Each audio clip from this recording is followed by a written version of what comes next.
Hi Sherry everyone. I hope you are doing well and I'm audible enough. Please हमें एक बार comment section में chat box में Thums up करके बताइएगा ताकि हमारी टीम को मुझे पता चले कि if I am audible enough और नॉट। सबसे पहले आप सबको नए वर्ष की 2026 की बहुत सारी शुभकामनाएं। और इस साल की शुरुआत में हम पहली बार मिल रहे हैं, तो भगवान की स्तुति के साथ शुरुआत करते हैं इस पर्टिकुलर सेशन की। हाथ जोड़कर आंखें बंद कर। ओ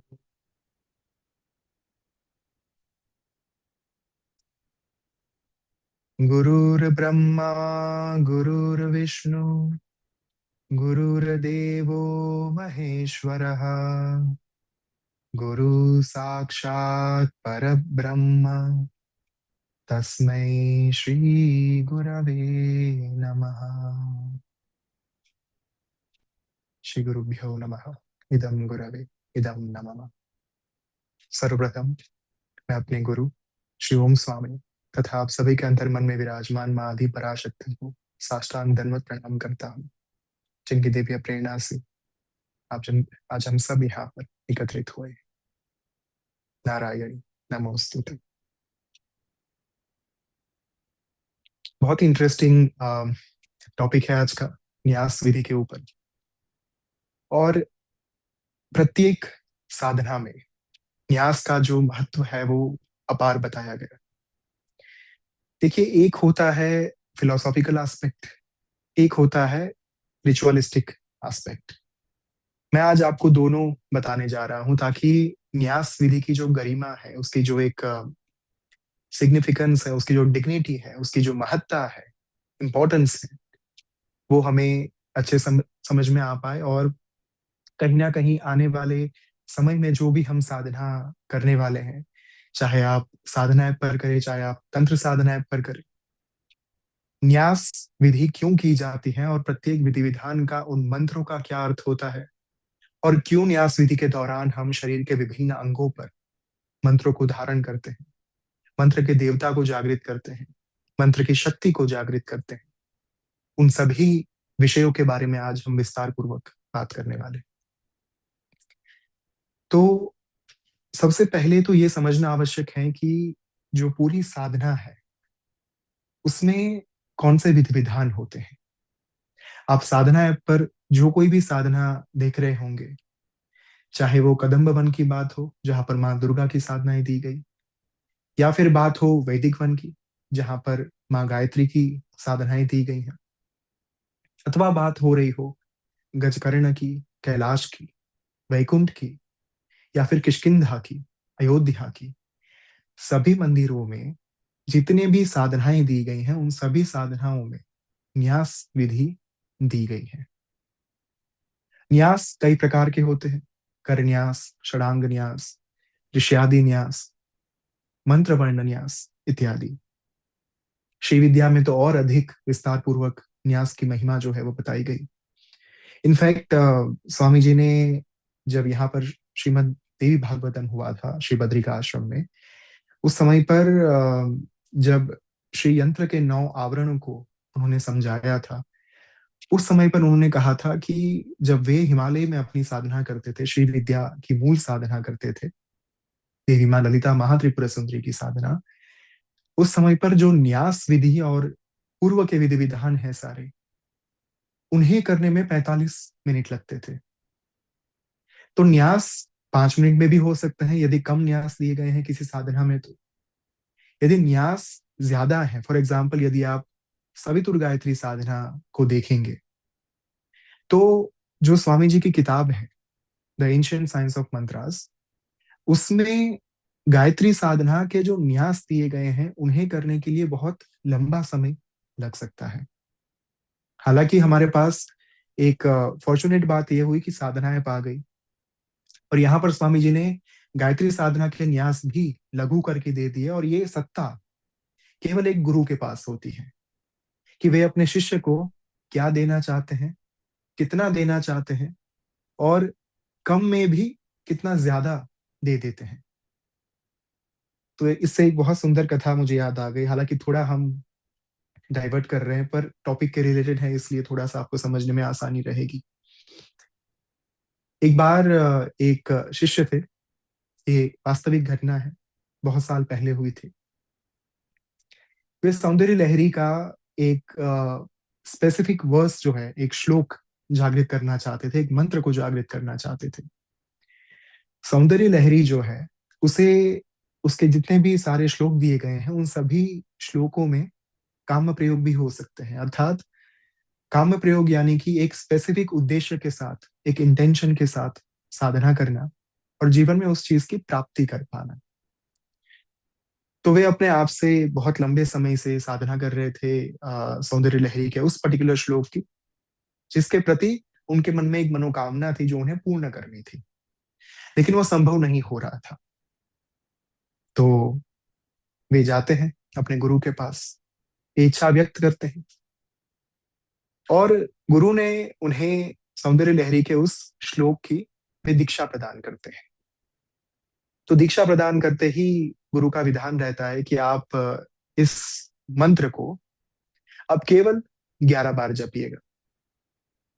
जबकि वो साधक, वो शिष्य अभी तक नित्य प्रतिदिन 10 माला 15 माला करते थे, और नित्य प्रतिदिन करते थे, बहुत महीनों से कर रहे थे, फिर भी वो जो मंत्र है वो जागृत नहीं हो रहा था। तो जब गुरु ने ये कहा कि केवल 11 बार आपको इस मंत्र का उच्चारण करना है और ये मंत्र जागृत हो जाएगा, आपकी मनोकामना पूर्ण हो जाएगी, तो शिष्य को विश्वास नहीं हो पाया। उसने कहा सिर्फ 11 बार? गुरु ने कहा ठीक है, 101 बार कर लीजिएगा। शिष्य को और आश्चर्य हुआ, सिर्फ 101 बार? ठीक है, एक माला कर लीजिए, 108 बार कर लीजिए, बस एक ही माला करनी है। ठीक है, 3 माला कर लीजिए, गुरु ने कहा।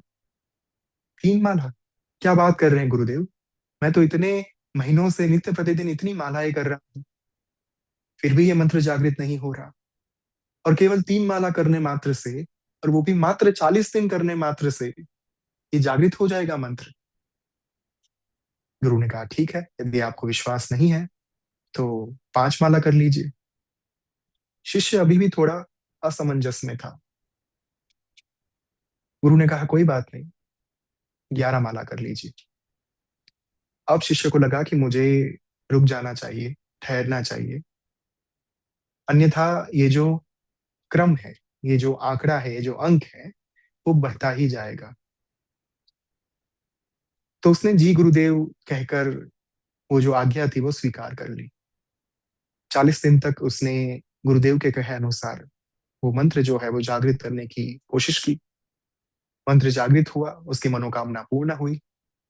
वे एकदम राजी होता हुआ, एकदम खुश मिजाज के साथ गुरुदेव के पास जाता है और गुरुदेव से कहते हैं कि आपकी वाणी फलित हुई, आपकी वाणी में जो एक वरदान स्वरूप बात थी वो मेरे जीवन में फलीभूत हो पाई, और ये मंत्र जो है वो जागृत हो गया। लेकिन गुरुदेव उनकी बात से ज्यादा खुश नहीं हुए। तो शिष्य ने पूछा कि आप प्रसन्न नहीं लग रहे हैं गुरुदेव, क्या कारण है? तो गुरुदेव ने कहा कि देखिए, ये जो मंत्र था, ये वास्तव में केवल 11 बार उच्चारण करने मात्र से जागृत हो सकता था, क्योंकि पूरी परंपरा में जितने भी सिद्ध हुए, जितने भी महात्मा हुए, उन सभी ने अपने अपने तपोबल के माध्यम से इस मंत्र को जागृत करने की जो रिक्वायरमेंट थी, जो जरूरत थी, उस रिक्वायरमेंट को उन्होंने कम कर दिया था और केवल 11 बार उच्चारण करने मात्र पर ला दिया था। किंतु आपके अविश्वास ने इसे फिर से एक बार बहुत ही बड़े अनुष्ठान की ओर खींचकर आपने इसको वहां पर लाकर खड़ा कर दिया, जहां पर अब किसी को यदि ये मंत्र जो है वो जागृत करना है तो उन्हें 40 दिनों तक नित्य प्रतिदिन 11 माला करनी पड़ेगी, तभी ये मंत्र जो है वो जागृत हो पाएगा। तो ये महिमा होती है गुरु की, गुरु के संप्रदाय की, सभी सिद्धों की। हमारे पास एक ऐसे गुरु हैं स्वामी जी के स्वरूप में, जिन्होंने सारे विधि विधान साधना ऐप पर और तंत्र साधना ऐप पर बहुत ही लघु करके, छोटे करके दे दिए। अन्यथा यदि आप यही साधना खुद से करने के लिए जाओ तो कहीं ना कहीं बहुत लंबा समय लग जाता है केवल पूर्व के विधि विधानों को करने में। बाद में मूल मंत्र जप और बाद में जो मंत्र जप के पश्चात सारे विधि विधान होते हैं, उन विधि विधानों को करने के लिए अलग से समय जाता है हमारा। किंतु यहाँ पर एक ऐप पर स्वामी जी ने अपने तपोबल के माध्यम से, साधना ऐप पर, उन सारे विधि विधानों को अत्यंत लघु तरीके से प्रस्तुत कर दिया, अपना तपोबल वहां पर दे दिया। अब हमारा कर्तव्य है केवल उनके ऊपर आस्था रखते हुए, गुरु परंपरा पर विश्वास रखते हुए, सभी सिद्धों पर विश्वास रखते हुए हमें केवल साधना करनी है। तो न्यास की जो हम बात कर रहे थे, वहां पर न्यास के पहले कुछ विधि विधान किए जाते हैं, जैसे कि पवित्रीकरण, आचमन, दीप प्रागट्य, महागणपति आवाहन, भगवान गणपति की 3 मुद्राएं की जाती हैं, पृथ्वी पूजा होती है, पृथ्वी पूजा के बाद विनियोग किया जाता है, और विनियोग के बाद न्यास विधि जो है उसका वर्णन प्राप्त होता है, उसका विधान एक साधक को करना होता है। तो मैं पहले समझाता हूं विनियोग। विनियोग है कि हम एक मंत्र को अनलॉक कर देते हैं, क्योंकि यदि विनियोग में आप ध्यान देंगे, षडांग दिए गए होते हैं, षड अंग, 6 प्रकार के अंग दिए गए हैं विनियोग के। शरीर के जैसे अलग अलग भाग होते हैं, हाथ, पैर, नाक, आंख, कान इत्यादि, वैसे ही मंत्र के भी अलग अलग भाग होते हैं। उन्हें कहा गया षडांग, जिनमें ऋषि, छंद, बीज, कीलक, शक्ति इत्यादि 6 प्रकार के अंग जो है उनका समावेश किया गया।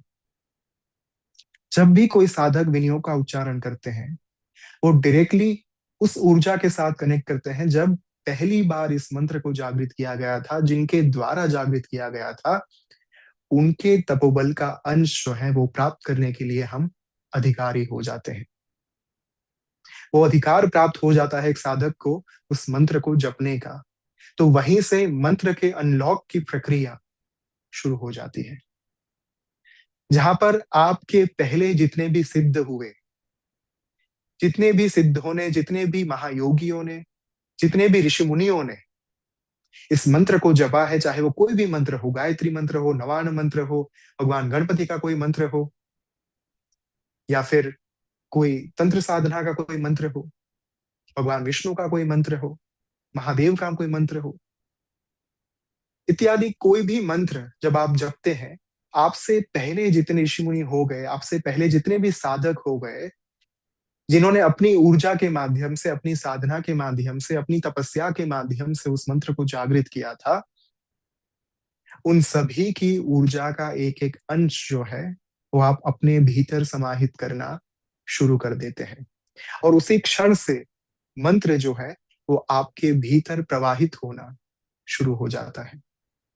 जिसका अर्थ है कि मंत्र की जो ऊर्जा है, प्रधान ऊर्जा, वो आपके भीतर बहना शुरू हो जाती है, उसका जागरण आरंभ हो जाता है। तो यहीं से एक मंत्र के जागरण की प्रक्रिया शुरू होती है। अब जब हमने विनियोग के माध्यम से मंत्र को जागृत करने की प्रक्रिया शुरू कर दी, उन सिद्धों के साथ हमने कनेक्ट करना शुरू कर दिया जिनके माध्यम से ये मंत्र हमें यहाँ तक प्राप्त हुआ, उनकी ऊर्जा के माध्यम से प्राप्त हुआ, गुरु शिष्य परंपरा के माध्यम से, कर्णोपकर्ण परंपरा के माध्यम से प्राप्त हुआ। अब दूसरा स्टेप आता है न्यास। तो न्यास देखिए सबसे पहले इसलिए किया जाता है ताकि आप जिस ऊर्जा को धारण करना चाहते हैं, जिस मंत्र को आप जागृत करना चाहते हैं, जिस मंत्र के भीतर, जिस मंत्र को अपने भीतर समाहित करना चाहते हैं, तो ये जो पात्र है हमारा, ये जो वेसल है, शरीर रूपी पात्र, पहले उस पात्र को, उस शरीर को मंत्रमयी बनाना नितांत आवश्यक है। तो इस शरीर को कैसे मंत्रमयी बनाया जाए ताकि जो मंत्र हम जागृत करना चाहते हैं वो पूरे शरीर में व्याप्त होकर कोई अंतर ना रहे शरीर और मंत्र के बीच में, पता ही ना चले कि शरीर मंत्र है या फिर मंत्र ही शरीर बन चुका है। स्वामी जी ने एक प्रवचन में कहा था कि जब भी कोई मंत्र जागृत नहीं होता था मुझसे, तो मैं संकल्प लेता था कि 1 लाख बार जपूंगा। नहीं होता था, 1.25 लाख बार जपता था। फिर भी नहीं होता, 2.5 लाख बार, 5 लाख, 10 लाख, फिर से 10 लाख, फिर से 10 लाख, चौथी बार 10 लाख जपता था। यदि फिर भी उस मंत्र को जागृत नहीं कर पाता था तो मैं उस मंत्र को छोड़ नहीं देता था। 2.25 करोड़ बार संकल्प लेता था कि उस मंत्र को जपूंगा। जब तक ये मंत्र सिद्ध नहीं होगा, जब तक ये मंत्र जागृत नहीं होगा, तब तक मैं इस मंत्र को नहीं छोड़ूंगा, इसका त्याग नहीं करूंगा।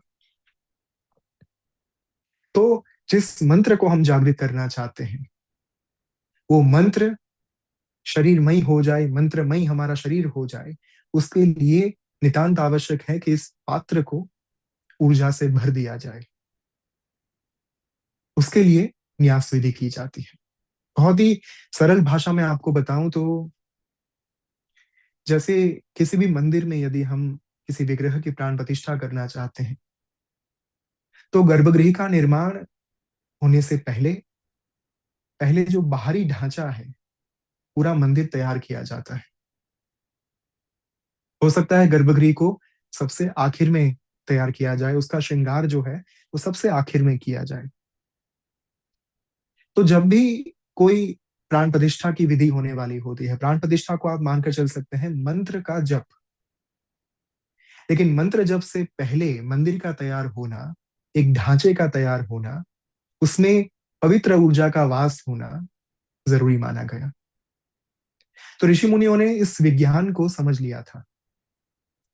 उन्होंने ये जान लिया था कि यदि इस शरीर को मंत्रमय बनाना है, तो कहीं ना कहीं पहले शरीर को शुद्ध करना होगा, पवित्र करना होगा, इसमें ऊर्जा का जागरण करना होगा। उसके बाद ही मंत्र को समाहित किया जा सकता है, मंत्र मंत्र को अंतर मन में, हृदय कमल में जागृत किया जा सकता है। मंत्र के जो देवता है उन्हें हृदय कमल में जागृत किया जा सकता है।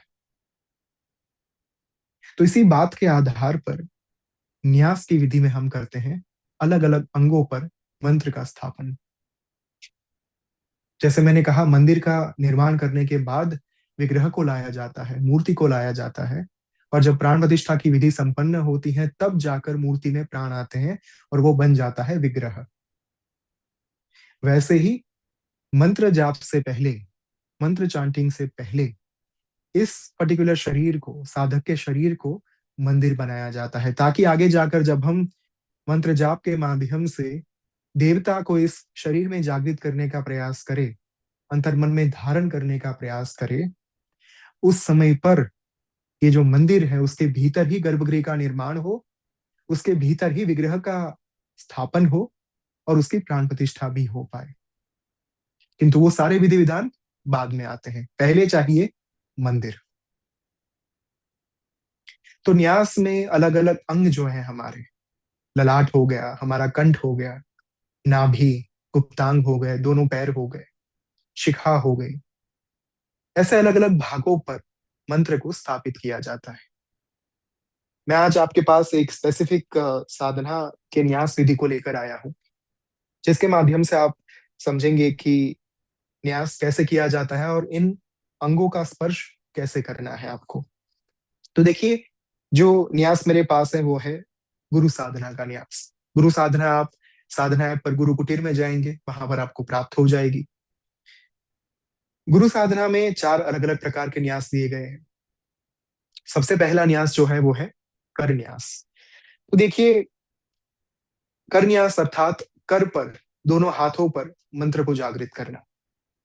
अब ये इसलिए आवश्यक है क्योंकि जिस हाथ के माध्यम से, जिन हाथों के माध्यम से हम इस शरीर पर मंत्र को जागृत करना चाहते हैं, न्यास विधि संपन्न करना चाहते हैं, पहले इन हाथों को ऊर्जामय कर दिया जाए, मंत्रमय बना दिया जाए।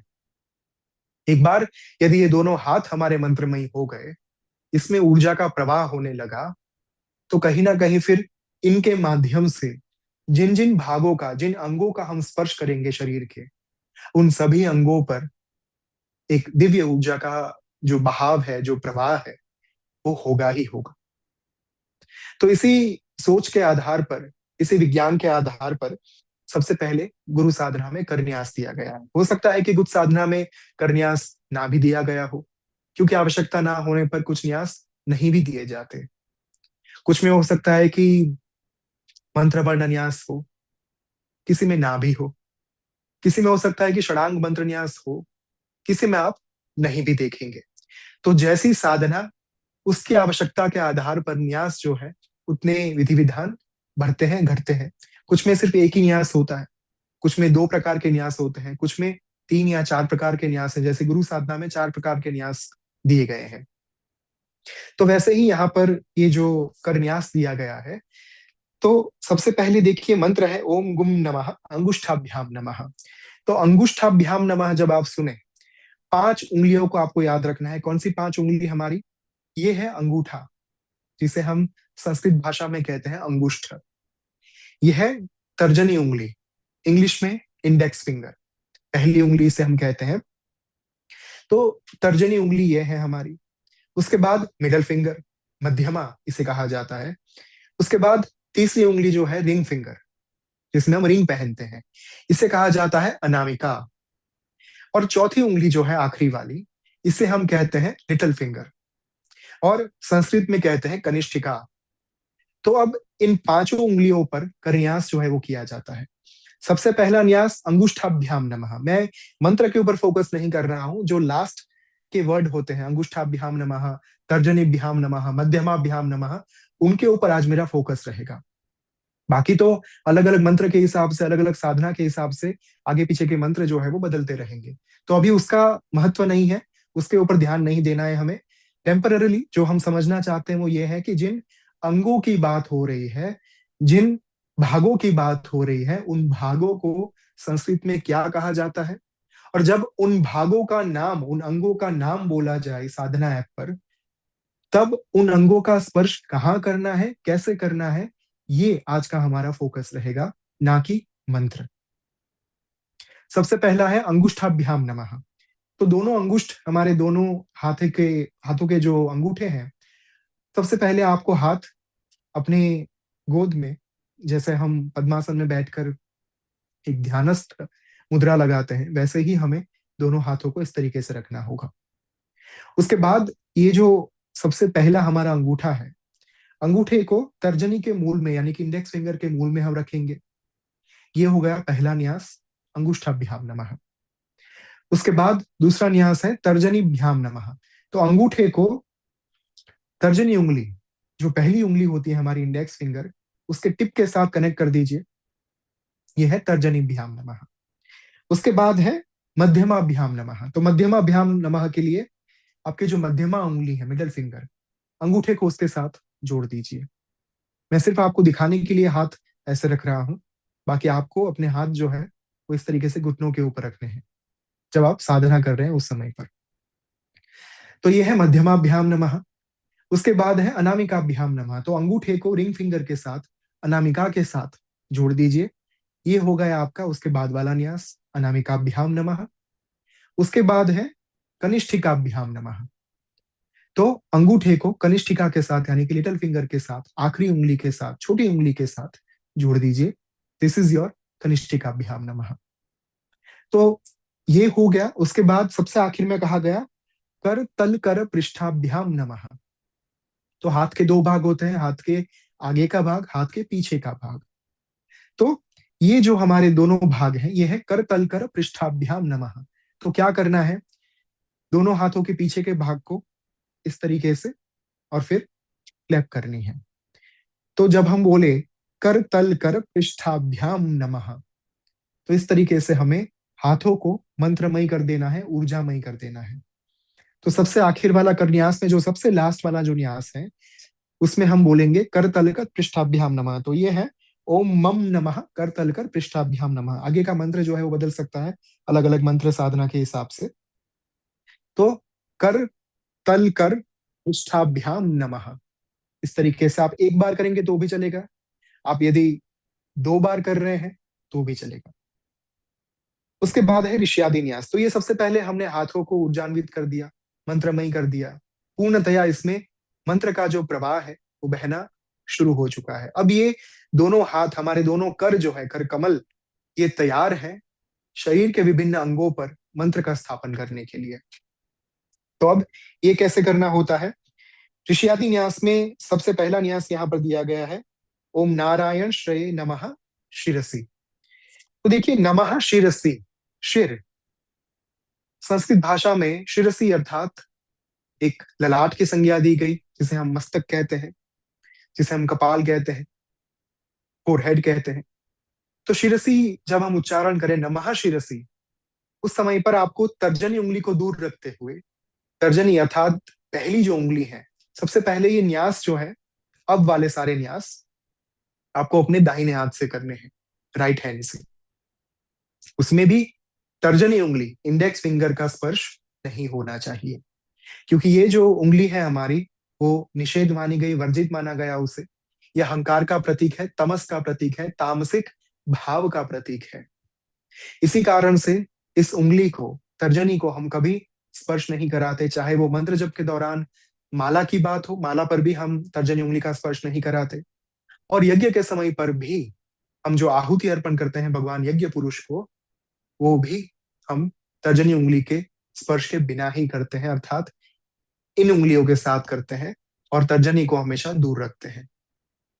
तो उसी भाव के साथ जब हम नमः शिरसी का उच्चारण करें, तब तर्जनी को दूर रखते हुए बाकी की उंगली, ये जो बाकी की 3 उंगलियां हैं हमारी, उन्हें हमें ललाट पर स्पर्श कराना है और मंत्र का उच्चारण करना होता है। जो भी मंत्र दिया गया है, जो साधना ऐप पर आप सुनेंगे जिन मंत्रों को, उनको सुनते वक्त आपको उच्चारण करने की आवश्यकता नहीं है। साधना ऐप पर केवल ध्यान से, माइंडफुलनेस के साथ मंत्र को सुनना है और वही पर्याप्त होगा। तो जब मंत्र में कहा जाए नमः शिरसी, तो आपको अपने फोरहेड पर, अपने ललाट पर हाथ रखते हुए, तर्जनी को दूर रखते हुए ये भाव करना है, ये धारणा करनी है कि आपके ललाट पर अब ऊर्जा का, मंत्र का स्थापन हो रहा है, और कहीं ना कहीं इस भाग से, ललाट से ऊर्जा जो है वो आपके समग्र शरीर में बहना शुरू हो रही है। मंत्र जो है वो आपके शरीर में समाहित होना शुरू हो रहा है। तो ये हो गया नमः शिरसी। उसके बाद है नमः मुखे। तो नमः मुखे, मुख सबको पता है हमारा जो माउथ है, तो हमारे होठों के ऊपर इस तरीके से हमें होठों के ऊपर हाथ रखना है, तर्जनी को दूर रखते हुए, और नमः मुखे का जब उच्चारण हो साधना ऐप पर, उस समय पर आपको अपनी जो उंगलियां हैं वो मुख पर रखनी है, माउथ पर, अपने होठों पर। उसके बाद है नमः हृदि। हृदि अर्थात हृदय, हृदय अर्थात हार्ट।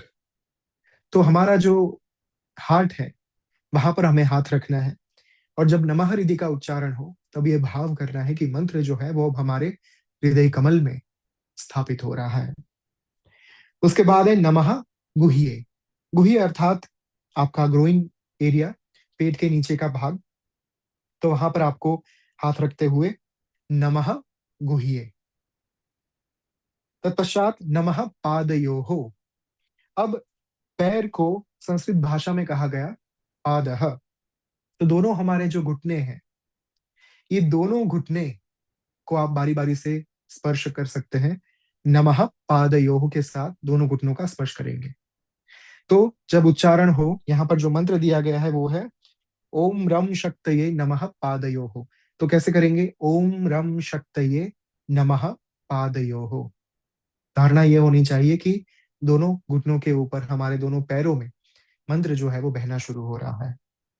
तत्पश्चात है ओम विनियोगाय नमः सर्वांगे। अब ये जो है वो ज्यादातर मंत्र साधनाओं में आप इस न्यास को अवश्य देखेंगे।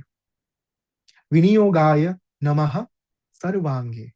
सर्वांगे जो है 2 शब्दों से बना हुआ है, सर्व प्लस अंगे। सर्व अर्थात सभी, अंगे अर्थात हमारे बॉडी पार्ट्स। तो अब इसके लिए हमें राइट हैंड से, दाहिने हाथ से अपने मस्तक के ऊपर anti clockwise, just like Rajinikanth जो शिवाजी द बॉस में उन्होंने प्ले किया था एक रोल, तो उसी तरीके से उस कैरेक्टर को याद करते हुए आपको अपने मस्तक के ऊपर से एंटी क्लॉकवाइज हाथ घुमाते हुए, एंटी क्लॉकवाइज समय की विरुद्ध दिशा में, घड़ी की विरुद्ध दिशा में हाथ घुमाते हुए आपको सभी अंगों पर मंत्र को स्थापित करने की भावना के साथ फिर क्लैप कर देनी है। तो फिर से एक बार, नमः सर्वांगे का जब उच्चारण हो, तब अपने मस्तक के ऊपर से एंटी क्लॉकवाइज हाथ घुमाते हुए फिर क्लैप कर दीजिए, and that will be your न्यासा। उसके बाद जो न्यास दिया गया है वो है षडांग मंत्र न्यास। तो षडांग मंत्र न्यास में सबसे पहले अगेन कुछ बॉडी पार्ट जो है वो रिपीट होते हैं। सबसे पहला है हृदयाय नमः। तो हृदयाय नमः के समय पर ये जो हमारा हृदय का पार्ट है, यहाँ पर हमें फिर से एक बार हाथ रख देना है, हृदयाय नमः। उसके बाद शिरसे स्वाहा, ये भी मैं पहले समझा चुका हूँ, शिरसे स्वाहा। तत्पश्चात शिखायै वषट। अब शिखायै वषट, शिखा अर्थात हमारा ब्रह्मरंध्र, जहां पर हमारी शिखा होती है, सहस्रार चक्र। तो वहां पर न्यास करने के लिए आपको राइट हैंड में इस तरीके से अंगूठे को उल्टा कर देना है और अंगूठे को शिखा पर, आपके ब्रह्मरंध्र पर रख देना है, स्थापित करना है।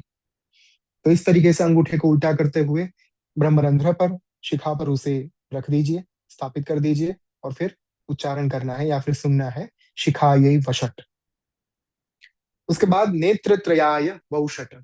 शब्द के ऊपर से ही क्लियर है, नेत्र त्रयाय। हमारे त्रिनेत्र बताए गए, भगवान आशुतोष के त्रिनेत्र हैं, 3 नेत्र हैं, बाया दाया और बीच वाला आज्ञा चक्र पर जो नेत्र होता है वो। तो इसके लिए अब यहाँ पर पहली 3 उंगली का प्रयोग करना है। यहाँ पर तर्जनी निषेध नहीं है, तो इसलिए पहली 3 उंगली के साथ हमें तीनों नेत्र पर हाथ रखने हैं, ये तीनों उंगलियां रखनी है और उच्चारण करना है नेत्र त्रयाय वौषट। तो इस तरीके से पहले देख लीजिए, उसके बाद आप खुद से कर सकते हैं। इस तरीके से आपको ये 3 उंगलियां, पहली जो 3 उंगलियां हैं आपके राइट हैंड की, वो आपको इस तरीके से बाएं दाएं और बीच वाले नेत्र पर, आज्ञा चक्र पर इसे हम रखकर फिर जो है न्यास को संपन्न करते हैं। तत्पश्चात है अस्त्राय फट। अस्त्राय फट भी सर्वांगी की तरह ही आपको अपने मस्तक के ऊपर से एंटी क्लॉकवाइज हाथ घुमाते हुए क्लैप कर देना है। इजी। विनियोगाय नमः सर्वांगी में भी एंटी क्लॉकवाइज हाथ घुमाते हुए क्लैप, अस्त्राय फट में भी एंटी क्लॉकवाइज हाथ घुमाते हुए क्लैप कर दीजिए और ये आपके जो हृदयादि न्यास था वो संपन्न हो चुका है। तत्पश्चात मंत्र वर्ण न्यास। उसमें पहला है ओम गुम नमः भ्रू मध्य। भ्रू अर्थात भ्रुकुटी, भ्रुकुटी अर्थात आईब्रोज हमारे। तो आईब्रोज के बीच में ये कहा गया ओम गुम नमः भ्रू मध्य, मध्य अर्थात बीच का भाग, भ्रू अर्थात भ्रुकुटी, आईब्रोज। तो भ्रुकुटी के बीच में तर्जनी उंगली को दूर रखते हुए इस तरीके से हाथ को रखना होता है। आज्ञा चक्र पर आप कह सकते हैं। तो दोनों भ्रुकुटी के बीच में, आईब्रोज के बीच में हमने तर्जनी को दूर रखते हुए इस तरीके से हाथों को रख दिया, मंत्र का उच्चारण कर लिया, भ्रू मध्य नमः, भ्रू मध्य। तत्पश्चात है नमः कंठे। कंठ अर्थात गला, हमारा थ्रोट, जो विशुद्धि चक्र के नाम से जाना जाता है। तो उसके ऊपर हमने हाथ रख दिया, नमः कंठे। तो यहां पर भी तर्जनी उंगली को दूर रखते हुए जब उच्चारण हो नमः कंठे। नमः हृदय, जैसे एक बार क्लियर है। उसके बाद है नमः नाभौ। नाभौ अर्थात नाभि, नाभि के ऊपर से नाभौ। तो नाभि अर्थात हमारा जो मणिपुर चक्र है, सोलार प्लेक्सस, वहां पर नाभि पर हमें हाथ रखते हुए, तर्जनी को दूर रखते हुए मंत्र का उच्चारण करना होता है, नमः नाभौ। उसके बाद नमः लिंगे। लिंग अर्थात अगेन ग्रोन एरिया, आपका प्राइवेट पार्ट्स कह सकते हैं आप उसे। तो पेट के नीचे का भाग, यहाँ पर फिर से एक बार हाथ रखते हुए नमः लिंगे। तो जब जब वर्ड आए नमः गुह्ये और जब जब वर्ड आए नमः लिंगे, दोनों में पेट के नीचे हमें जो है हाथ रखना है और न्यास संपन्न करना है। उसके बाद नमः पादयो, फिर से एक बार दोनों घुटनों पर बारी बारी से राइट हैंड का स्पर्श कराना है और वो हो गया नमः पादयो। अब देखिए, ये मूल न्यास है। ज्यादातर सारे विधि विधान, सारे जो सारी साधनाएं हैं, उन साधनाओं में इन्हीं अंगों के बारे में बार बार वर्णन प्राप्त होता है और इन्हीं अंगों पर हमें स्पर्श करना होता है। कुछ स्पेसिफिक साधनाएं ऐसी होती हैं जहां पर एक विशेष अंग का प्रयोग किया जाता है, विशेष शब्द का प्रयोग किया जाता है, जो है दक्षिण स्तने, दक्षिण स्तने और वाम स्तने। तो खासतौर पर जब आप मान लीजिए नवान मंत्र की साधना कर रहे हैं, तो नवान मंत्र में जब आप जाएंगे कदम्ब वन में साधना ऐप पर, उसमें ये दोनों न्यास दिए गए हैं। तो उसमें जब आप सुनेंगे तब आपको कंफ्यूज नहीं होना है, बहुत ही सरल है। दक्षिण स्तने जब उच्चारण हो वहां पर नमः दक्षिण स्तने, तो आपके छाती के राइट साइड पर आप स्पर्श कर सकते हैं। और जब उच्चारण हो वाम स्तने, वाम अर्थात हमारा बायां भाग, वामांगी, देवी माँ को वामांगी कहा जाता है।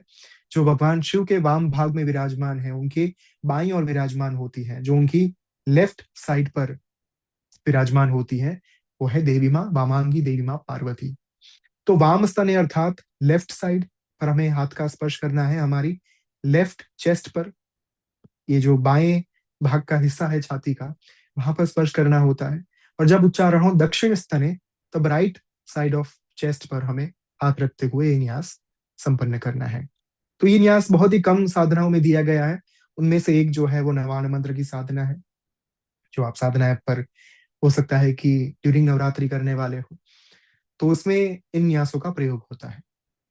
तो जब आप ये कर लेंगे ना एक बार, कहीं ना कहीं आप यदि समय के साथ अपने आप में ध्यान देंगे, अपने आप में हो रहे परिवर्तन पर ध्यान देंगे, तो आप इतना जरूर समझ पाएंगे कि न्यास के बाद जो पूरे शरीर की ऊर्जा है, जो एक भाव है, उसमें परिवर्तन हो रहा है। और ये तुरंत पता नहीं चलेगा, 1 या 2 दिन की साधना में, 9 या 10 दिन की साधना में, 1 या 2 महीने की साधना में भी पता नहीं चलेगा। हो सकता है कि 3 महीने, 4 महीने, 5 महीने, 6 महीने, 1 साल, 2 साल निरंतर जब आप साधना करते रहे करते रहे करते रहे, तब आपको ज्ञात होगा कि न्यास के बाद एक माहौल ही बदल जाता है पूरा। शरीर में ऊर्जा का प्रवाह ही बदलने लगता है। तो इसी कारण से न्यास जो है वो नितांत आवश्यक माने गए।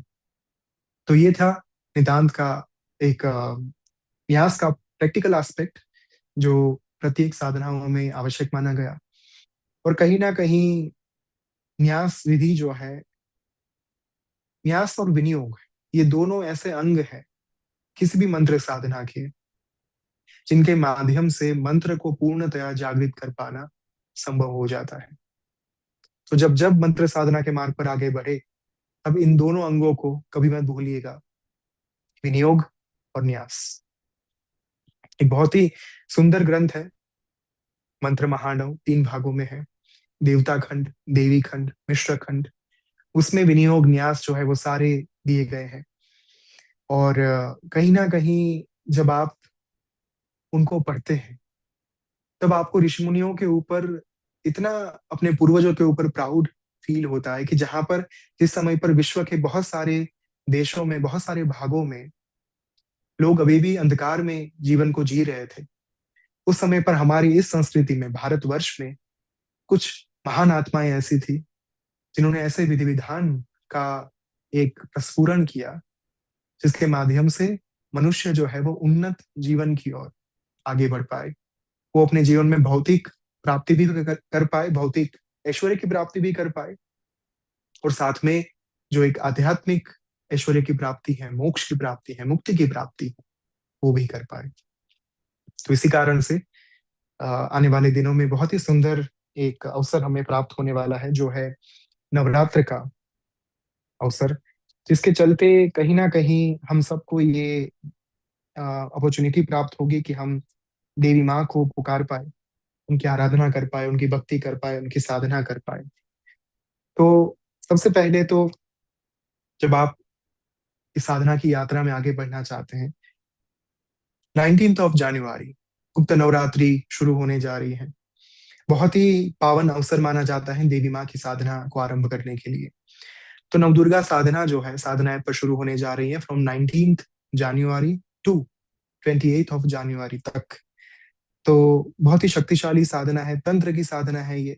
स्वामी जी ने सबसे पहली साधना जो यहाँ पर करवाई थी, वो नवदुर्गा साधना थी। उसके पहले हालांकि वैदिक साधना हो चुकी थी, गायत्री साधना, श्रीमद देवी भागवतम भी हो चुका था, लेकिन सबसे पहले जो तंत्र की साधना दी गई स्वामी जी के द्वारा, जो कराई गई उनके द्वारा, वो नवदुर्गा साधना थी।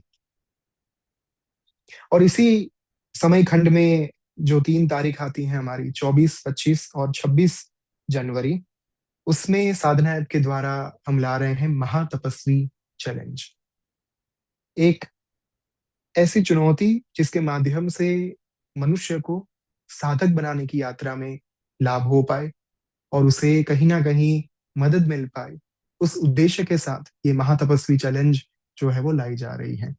उसमें करना सिर्फ इतना ही है कि हमें वो जो 3 दिवस हैं, 24, 25 और 26 जनवरी, उन 3 दिनों में नवान मंत्र का जप करना है, जो नवदुर्गा के साथ, नवदुर्गा साधना के साथ किया जा सकता है, क्योंकि नवदुर्गा साधना का एक मूल मंत्र जो 9 के 9 दिनों तक हम करते हैं ड्यूरिंग नवरात्रि, वो नवान मंत्र भी है। तो यदि आप इस समय खंड के दौरान, नवरात्र के दौरान नवान मंत्र का उच्चारण जितना ज्यादा कर पाए, उतना ज्यादा लाभदायी होगा आपके लिए, आपके आध्यात्मिक उन्नति के लिए, आपके भौतिक जीवन में उन्नति प्राप्त करने के लिए। तो इसके लिए आपको कदम वन में जाना है। साधना ऐप को सबसे पहले डाउनलोड आपको करना ही करना है। कदम भवन में जाने के बाद जपा का जो वहां पर आपको एक सेक्शन दिया गया होगा, एक वहां पर ऑप्शन दिया गया है, 5 प्रकार के ऑप्शन है, जो नित्य पूजा है, जपा है, साधना है, अभिषेकम है, यज्ञ है। उसमें जपा पर आपको क्लिक करना है और प्रतिदिन नवान मंत्र को सिलेक्ट कर नवान मंत्र का आपको जप करना है 3 दिवस तक। 34 माला नित्य प्रतिदिन आपको करनी है और 3 दिनों में कुल मिलाकर टोटल 101 माला जो है वो संपन्न होगी आपकी। आप इसे अलग अलग 2 या 3 सेशंस में भी कर सकते हैं। सुबह एक बार आपने कर लिया, कुछ मालाएं आपने सुबह जाप कर लिया, कुछ माला का आपने दोपहर में जाप कर लिया, कुछ माला का आपने शाम को जाप कर लिया, कुछ माला का आपने रात को सोने से पहले जाप कर लिया, वो भी पर्याप्त होगा। जिस भी तरीके से आपको कन्वीनियंट हो, अपने समय के अनुकूलन के हिसाब से आप ये साधना जो है, ये मंत्र जाप कर सकते हैं। 3 दिवस का ये चैलेंज होगा, महातपस्वी चैलेंज जो आपको साधना ऐप पर प्राप्त होगा।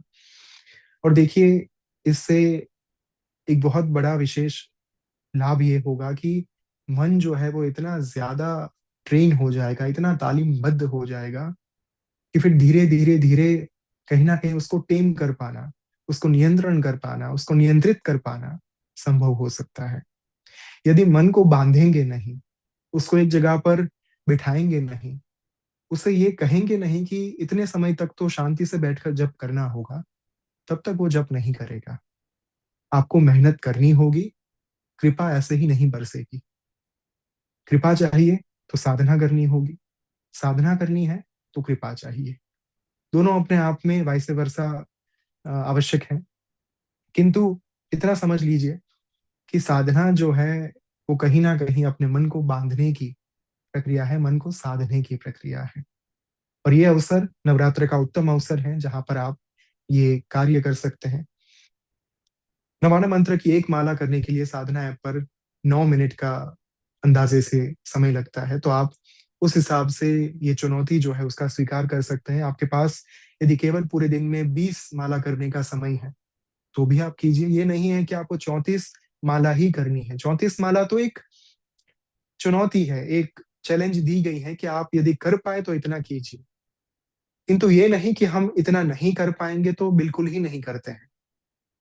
तो फिर जितना हो पाए, जैसे हो पाए, कोशिश कीजिएगा अपनी ओर से थोड़ा सा एफर्ट डालने की, ताकि आपका जो मन है वो आपके काबू में आना शुरू हो पाए, आपका सुनना शुरू कर दे और धीरे धीरे धीरे फिर आप मन के पास अपना कहा करवाए, ना कि मन आपको अपनी सुनाए। तो इतनी सी ये बात के आधार पर अब हम आरंभ करते हैं Q&A सेशन, जहां पर आपके कुछ बहुत ही प्यारे प्रश्न जो है वो हमें दिए गए हैं। क्या हमें न्यासा डेली करना चाहिए नित्य जपा के टाइम पर, या फिर सिर्फ साधना के टाइम पर वो किया जाता है? तो देखिए, साधना का एक अंग जो है वो न्यास है। यदि आप नित्य जपा कर रहे हैं साधना पर या फिर खुद से, तो नित्य पूजा के समय पर आपको न्यास विधि करने की आवश्यकता कभी भी नहीं होती। केवल साधना के समय पर जब आप संकल्प लेते हैं कि आने वाले 40 दिनों तक मैं इस मंत्र को जागृत करने का प्रयास करूंगा और पूर्ण विधि विधान के साथ करूंगा, तब वहां पर विनियोग, न्यास, षोडशोपचार पूजन, यज्ञ वगैरह विधि विधान जो है उसका महत्व आ जाता है। यदि सिर्फ नित्य पूजा कर रहे हैं तो आप केवल साधना ऐप पर मंत्र का उच्चारण कर सकते हैं। इसीलिए वहां पर जपा के सेक्शन में कोई विनियोग न्यास प्राप्त नहीं होंगे आपको। विनियोग और न्यास की प्राप्ति होगी केवल साधना के सेक्शन में। तो इतनी सी बात है, आपको नित्य प्रतिदिन न्यास करने की आवश्यकता नहीं है। यदि आप साधना नहीं कर रहे हैं तो, यदि साधना कर रहे हैं तो नित्य प्रतिदिन आपको करना चाहिए न्यास।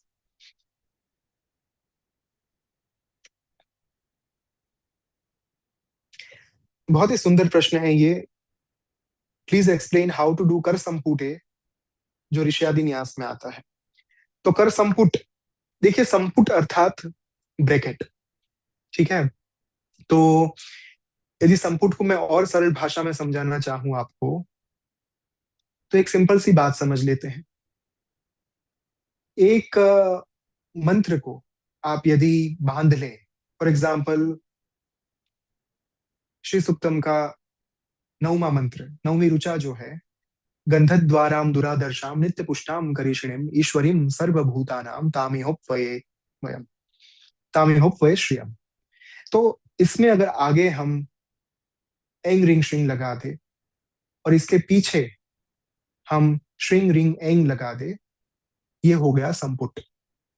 संपुट अर्थात ब्रैकेट। तो जैसे एक ब्रैकेट बनता है ना मंत्र के आगे पीछे, वैसे ही आप श्री सुक्तम साधना में हमेशा देखेंगे, साधना ऐप पर भी जब ये साधना आती है, आगे बीज मंत्र होते हैं, पीछे बीज मंत्र होते हैं, उसके बीच में श्री सुक्तम की ऋचा होती है। तो बहुत सारे अलग अलग बीज मंत्र दिए जाते हैं। कुछ जो मंत्र हैं उसमें संपुट कम बीज मंत्रों का होता है, कुछ में ज्यादा बीज मंत्रों का होता है। तो वैसे ही कर संपुट, यानी कि आपके जो दोनों हाथ हैं उसको आप साथ में लाते हैं। तो कर संपुट के लिए इतना सा कर देंगे तो भी पर्याप्त होगा। तो जब भी ऋषादि न्यास में कर संपुट ये शब्द आए, नमः कर संपुटे, तो आप दोनों हाथों को इस तरीके से लाते हुए ब्रैकेट जो है वो इस तरीके से बनाएंगे।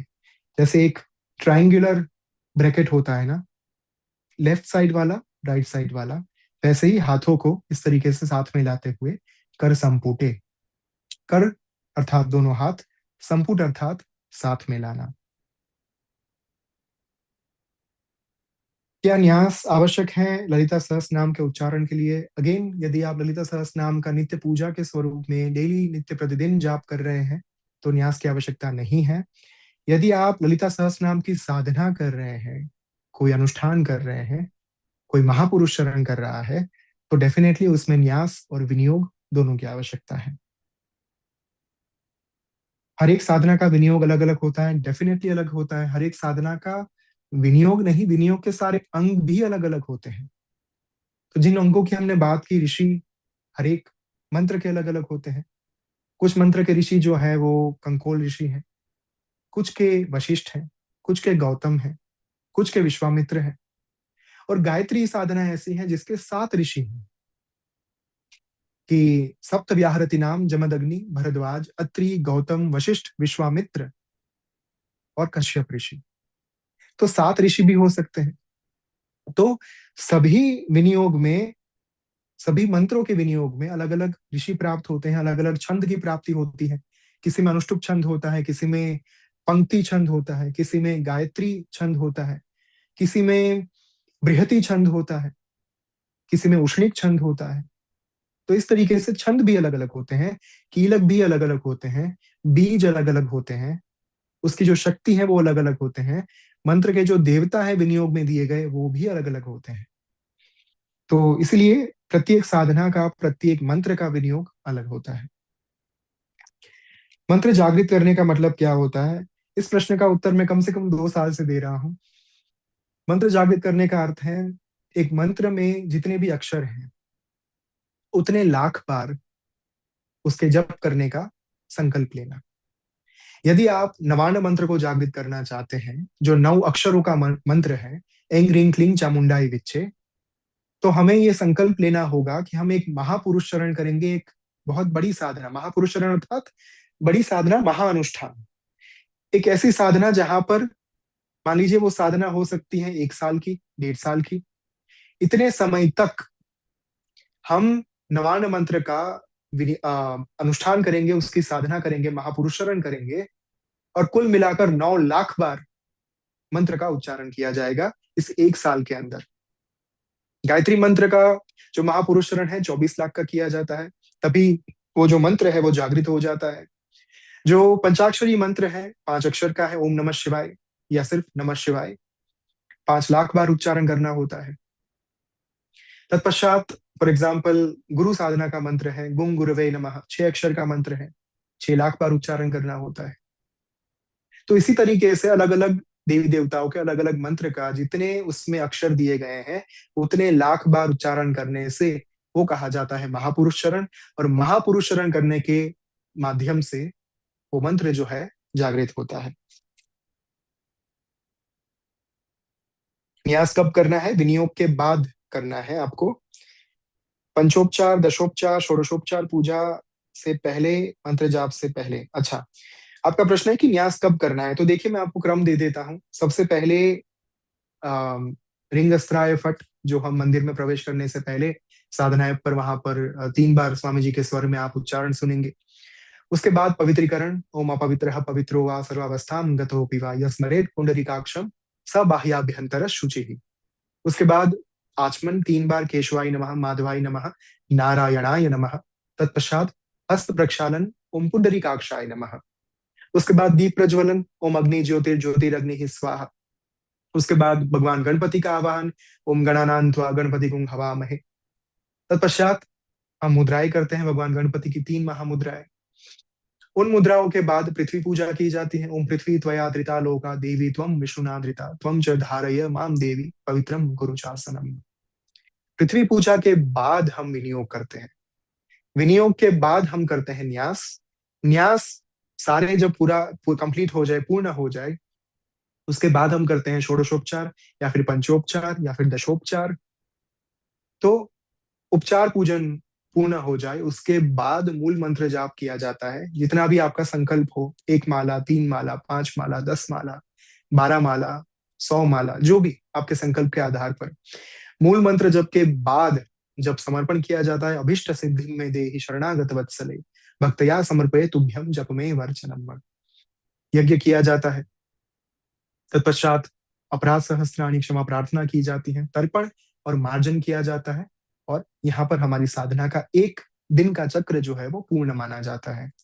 तो ये है हमारी साधना का एक पूर्ण चक्र जो मैंने आपको बताया,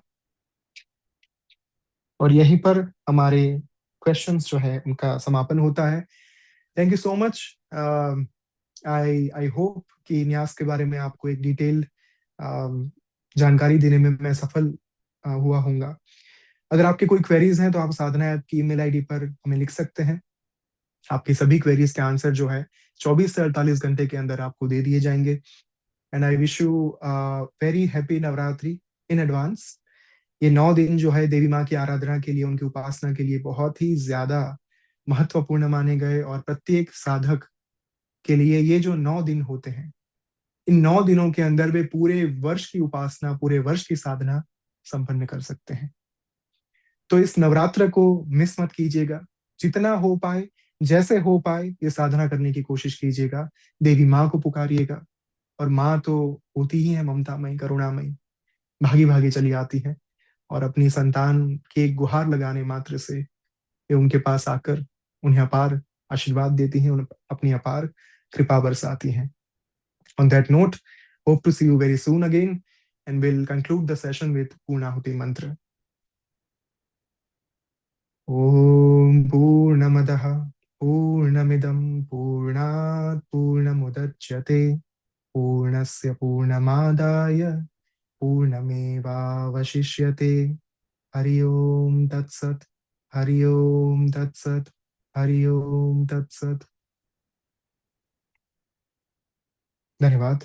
ओम श्री मात्रे नमः।